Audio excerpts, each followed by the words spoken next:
G'day, welcome to Realms of Power. My name's Dr. Tony Rudd and I'm the host of this show. The purpose of Realms of Power is to turn your true aligned power on, or turn your tap on, as we like to say. We broke this down into 12 different realms in our very first episode, and we've had a whole lot of guests come on the show to help with their specific area that might help you turn your power on. Now, this is designed for people that might be stuck somewhere, down on their power, low on energy, or just want to live their most unbelievable, magnificent life. So my background is a chiropractor for 25 years, helping people turn their power on through alignment and optimizing of their nervous system. I've seen such phenomenal change. I've also been a life coach in the personal development field for almost 20 years, helping people physically, chemically, emotionally, spiritually, all the different realms. And it's been an honor to be able to help so many people. That's why we've done this podcast. Now, if you'd like to find out more, I have a personal website on www.tonyrudd.com.au, and we have a Facebook page for Realms of Power to access all the episodes. They're available on Spotify, Apple, YouTube, all of the different platforms as well. So I hope you enjoyed this episode. Have an awesome day. See ya. G'day, welcome to the Realms of Power. My name is Dr. Tony Rudd, and today I've got an awesome guest, a great friend of mine, Chris Raine. We've known each other, we were just talking about off air, 16, 17 years or so now. And mate, you want to do some shorter and shorter things. So, mate, it's fantastic to have the show. Welcome on. Thanks for having me. Yeah, man. So how about for the listeners, just give a little bit of a synopsis of where you were at in your life when and around when we met. What was going on for you back then? So, yeah, we met doing Real Man when I think it was 2021 or something. And I was sort of halfway through my university degree and was kind of a little lost, I think, in life, like, certainly depressed and unhappy. And I had, it was over the school holiday, at the kind of uni holiday break, and I had a kind of a particularly bad night out and then a really bad hangover. And then I was at my dad's house and he was like, "Oh, wow, you're in a really bad way. Maybe you should do this course." And yeah, he did it a few years before that, and I kind of certainly didn't want to do it at that point. But then I sort of all my defenses had calmed down. I was like, okay, this is something that could be really useful right now, and I did it. And my experience was, the average age was probably 40, like on the workshop. So it was a real portal, I think, into seeing what the future's like if you don't explore some of this deeper stuff in your life and continuously. Like a lot of, I think, seeing that with a lot of the participants sort of never having really considered this and their life being a product of that. So that was quite confronting, I think, but difficult for me to wrap my head around, and maybe sort of having lived this much of that. And so my time was like in that workshop was really, it was like a bit much, I think, for me at that point. And then it took me kind of coming back and integrating it and then going back and doing, Real 2 and like all the stuff to really get into an understanding of it. So that first one was, pretty full on.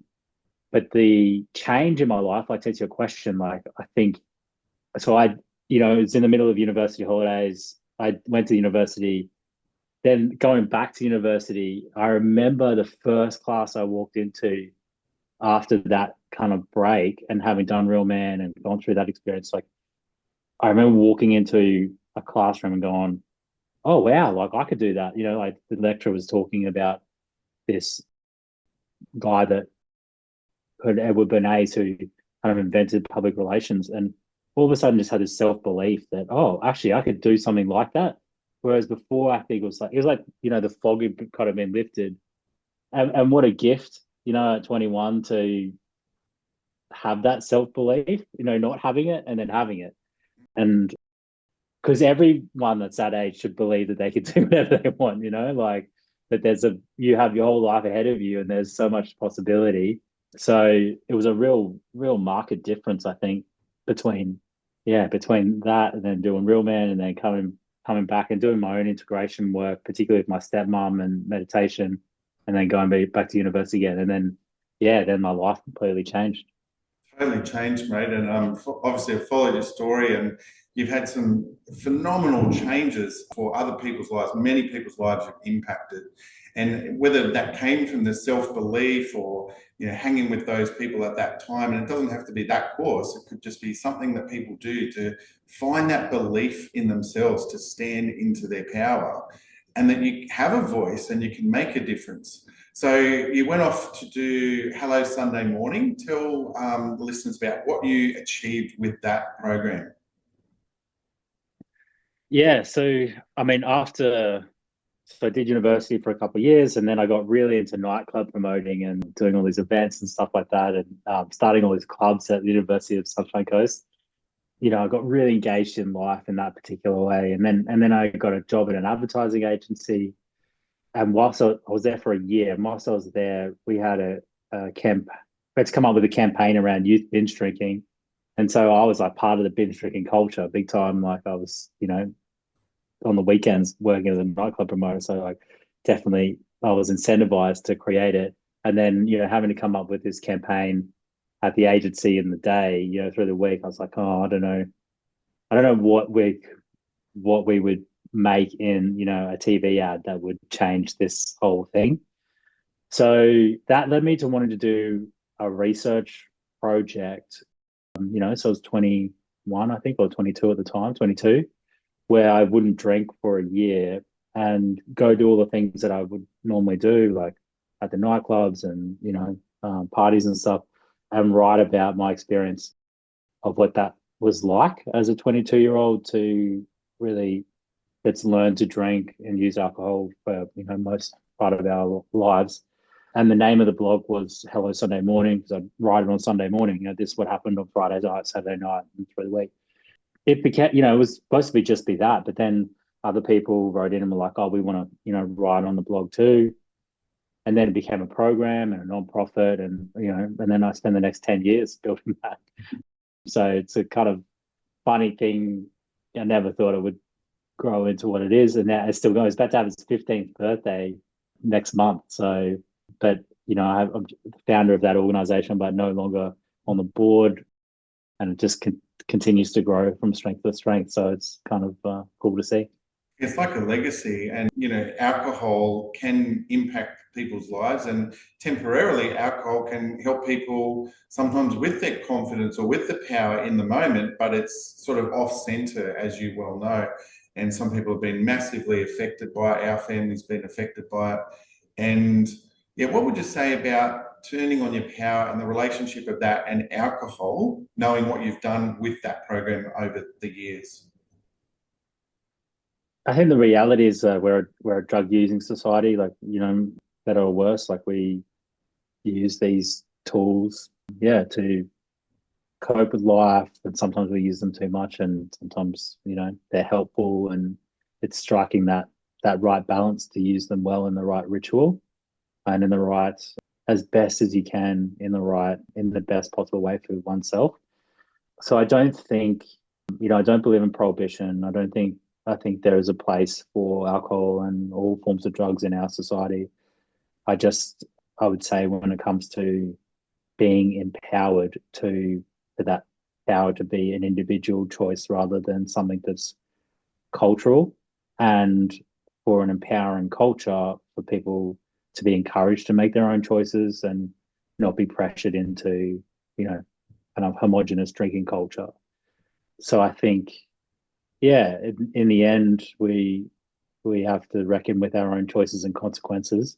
And it is a bit of an experiment too, like I think my relationship with alcohol has been interesting over the years, like long periods of not drinking and then drinking a little bit, and then kind of getting caught back in, like, went back and studied a couple of years back, and I was like, oh, I'm drinking, 2 nights a week again. these patterns come and go. And I don't know, there is a perfect approach to it, but there is an honest one. And in the end, I think when we have the time and space to be honest with ourselves, we know the right relationship with alcohol that we want, and that's all that matters. Yeah, I love that word honesty, and honesty with ourselves. I was speaking with Dr. Jim about the honesty. You just have to own your own behavior. And when you're disempowered, when it's just the cultural pull, or it's the mates pull, or it's the actual chemical addiction of alcoholism, you've got to work real hard in that path to stand back into your power. And having that honesty has to be one of the first steps. Can you speak into some of the honesty around that from your perspective? Well, I think the big one with alcohol is, we and include myself often rely on it because we feel anxious, around people in social situations, or, that's the value of the drug in many ways. So even if we use it for that reason, it's just good to be honest about it, that like, oh, I do feel a bit anxious here. And even if you do choose to use it, just there's like a gap between that choice, the knowing that and the choice of that. And in that gap, I think is the question of like, well, what is it about this situation that's making me feel anxious in myself and in the people or the situation that I'm in? So I think it's often easier to be dishonest and say, oh, I'm just having fun, or that's just what we do. There's a kind of richer tapestry of self-reflection, I think, that comes from like the fact that it is a drug. We use it as a drug. There's like, a value that it provides as a drug, and that's okay. But there's something there to be learned about why it is that a drug is used in that particular context and with these particular people. And for me, that's what honesty is. So can you tell us about some of the other projects you've sort of taken on? I know you've done some other things since then. You've moved on from that program. Tell us about more of the latest things you've been involved in. And again, because I think they're on a similar theme of inspiring people, turning people to stand into their power on some level. Tell the listeners about where you're up to now, man. So after Hello Sunday Morning, it was like COVID, and did a specific project called Clean Slate Clinic, which is focused on providing a medicated detox for people at home. So people that either can't afford an inpatient detox or, live in the country to do that. So did that for a few years, which is, still going like as a service, really cool stuff. And then I've always been interested in drug policy. And then so I went over to the US and studied a master's in public administration, looking at drug policy specifically, and kind of came to the conclusion that the best way to create a post-prohibition world where, drugs aren't illegal, but they're better regulated and accessible and licensed in the safest possible way is what's happening in Australia around the medicalisation of MDMA-assisted therapy. So kind of came back to Australia from the US and have been working in that space for the past, year and a half. And have an organization that helps psychiatrists become licensed providers of psychedelic-assisted therapy, which is, Australia is the first country in the world to allow that to exist. So we help them with the regulation and getting their practice set up. And then most recently have been looking at the safe deprescription of antidepressants. So in Australia, we have 4 million people are on antidepressants. Half of those are on longer than 12 months, which is beyond the clinical guidelines suggest that we should be on them without, moving on to different things to try. Like some people, they shouldn't be that much of a long-term solution for that many people. For some people, yes, but for that many, no. And so this is the kind of next problem that I'm really interested in working on. So we just started we've got a pilot that's launching in November, have our first few people signed up for it. Yeah, at the beginning of it again. Man, starting again, you're tackling the big problems, and sometimes they're big controversial. You're talking about psychedelics, you're talking about alcohol, talking about Yeah. and really people go, who Yeah. is this Chris guy? Really, what's going on? I know.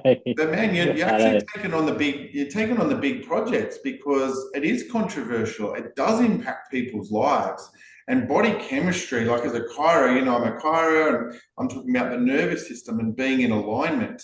But it's being in alignment there. You're not just saying we're just banning all things. Like, how do we find that balance? How do we find that alignment in that field? And psychedelics definitely have a bad name. And I think there's a lot of controversy around that topic. So in the right clinical and guided situations, there might be some real benefit in for certain people. And again, if we're talking about power and we're talking about mental health, like this has got to be one of the biggest problems in our society. And I'll just talk about Australia for now, but of course it's worldwide to a degree. Depression, anxiety, and those types of things. They're not all a chemical cause of that problem. So you're right. Long-term use of medication, overuse of that medication, just doesn't seem like the right solution. What's in your pilot and in the program you're launching, what's your feeling of what you're trying to achieve here for the public as a whole? What would be your ultimate endpoint here? There's, enormous kind of growing body of evidence around the necessity for people to be safely taken off antidepressants. The problem with where we've got it wrong in the past is we go on them very fast, but in order for people not to have severe withdrawals, they need to come off them really slowly and in a tapered way, in a hyperbolic way. So, and this kind of protocol change has been endorsed by, the Royal College of GPs, and like it's what needs to be done. It's just very hard. Like there's kind of a lot of math involved and a lot of complexity in doing it. You can't, you need your drugs compounded and it needs to be done and the system's not set up to support people to do it. So to answer your question, I think, going from 1 in 7 Australians on antidepressants in the long term to 1 in 14 by 2040 would be a great goal. But to get there, like what we do is building the kind of technology to do that well in the program for people to do it safely. And there's no, MBS coverage for it or PBS coverage for it. So it'll be, handful of people and, maybe hundreds, maybe thousands of people that'd be willing to pay for it to do that themselves. But ultimately it's systematic that actually this is done well and doctors do it. And when you go to see your GP, 10 years from now, if you do need to go on antidepressants, the end is in mind, like that you're going to be on these for 3 months, 6 months, 12 months, whatever. But when you're ready to come off them, it's just as easy to come off them with this protocol as it is to go on them. And that just doesn't exist at the moment. You kind of get put on them and then, you stay with the same GP and you kind of convince them that you're safe enough to go off them. Or you change GPs and it's like, they're not, bulk billing GP service isn't going to help you do hyperbolic tapering off your antidepressants. So that's the kind of system change that I hope we can achieve with this program. That's massive, mate. Like an inspiring goal. And as I said, a massive complex problem that is not an easy fix. And, the drug companies ultimately like selling products. So maybe that's part of the problem.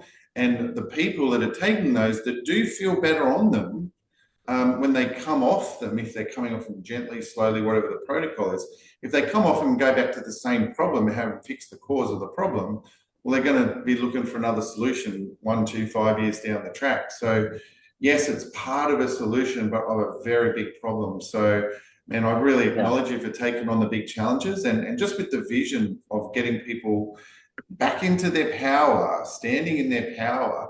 And I'm so blessed to have so many different people's perspectives on this show, because in our realms of power, we've talked about physical power, and it might be that that person needs to stand into their physical power more, like their training or their exercise or whatever. And you're talking about chemical power, so they might need to switch from that alcohol or that drug or that whatever into breathing work or more hydration or more something else that's actually just healthier for them. So it's got to be replaced with something as well. And what a complex task you're taking on, man. My hat comes off to you. But it's great to hear that there are people in that space doing that sort of thing. So, mate, for you, you've had a massive journey of standing into your power. Has there been people you've been able to directly help or see? Because your programs are quite global now. Like they're quite, for people that are binge drinking, even though you're not involved in it anymore, someone might never have met you, but then now they go, geez, I've not been binge drinking for 12 months. Like, what a difference that family and that ripple effect. Is there someone that you know of that you can sort of tell a story of how you've helped with some of these types of programs and implementations? Yeah, I mean, the funniest ones is like one of the guys that I ended up studying with in the US.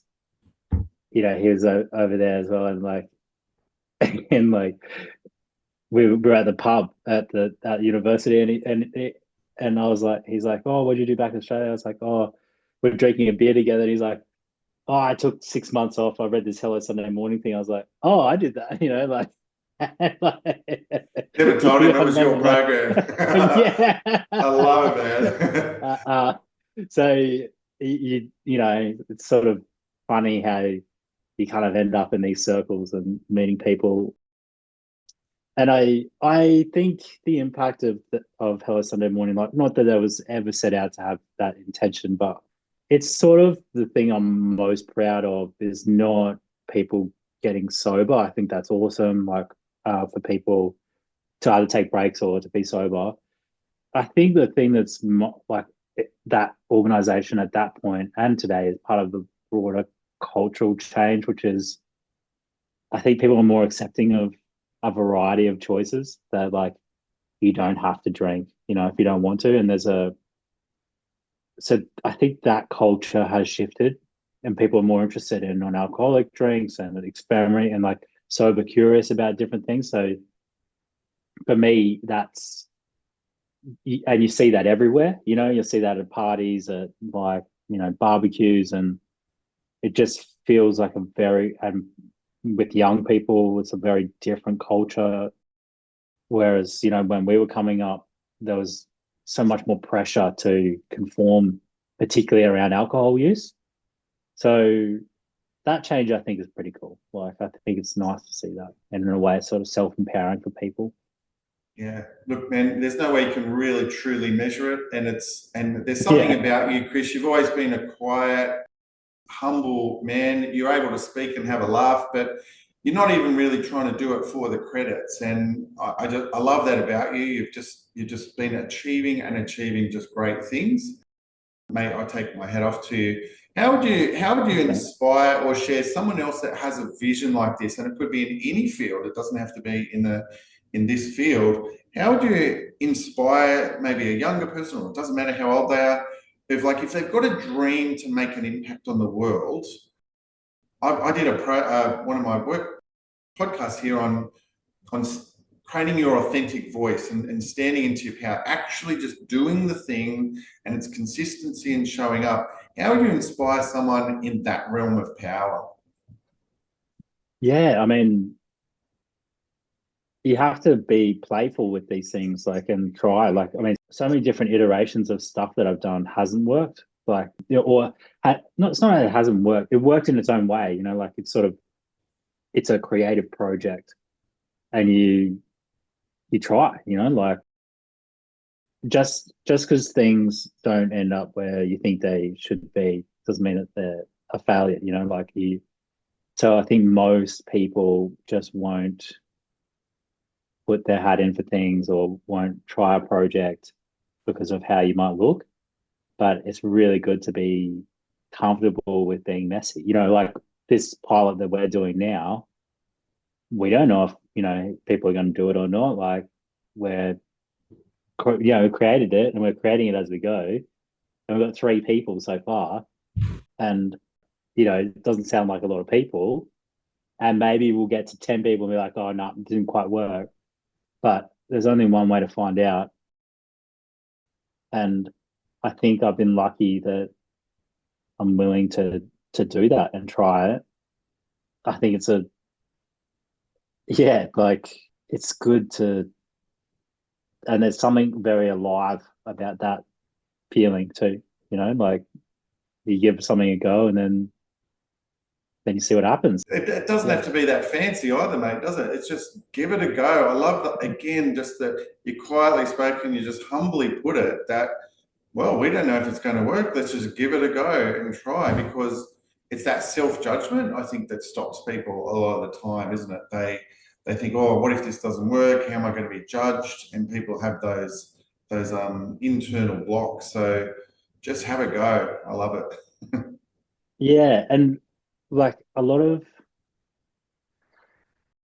it's quite remarkable actually. Like, so a lot of people will like subconsciously not. So like in my life through my work, I've got like grants and fellowships and stuff like that. And people go, oh, I want to get a grant or a fellowship. And I'm like, here's one, like do this one. Like, oh, I can't do that because I'm not this or that. I'm like, they don't, you got to put yourself into it, even if you don't think you're going to get it. Like, because and the number of people that go for things is so small. Like the most, I remember seeing something like the most prestigious scholarship, in the Rhodes Scholarship, it's only like 100 people that apply for it, like that, because people just discount themselves the whole way until you get to that, like, and what happens is those 100 people end up applying for everything and getting everything. And yeah, like there's something really interesting about humans in that way. Oh, awesome, mate. Well, thanks for sharing. All right, well, look, we better wrap up this episode. Try and keep around that half hour. And mate, it's been great having you on the show. Great catching up again. Is there any final wisdom you've got to turn people's power on, my friend? Get a good night's sleep. And especially on a Saturday night, mate. Yeah, get a good night's sleep. Sleep is important. No, that's cool, man. All right, well, thanks so much, Chris, for coming on the show, mate. And thanks for doing what you do in the world. You are changing the world, one person at a time or many. It's hard to know, but keep doing what you're doing, man. I love you. Thanks, Tony. You too. Take care, man. Cheers. Wow.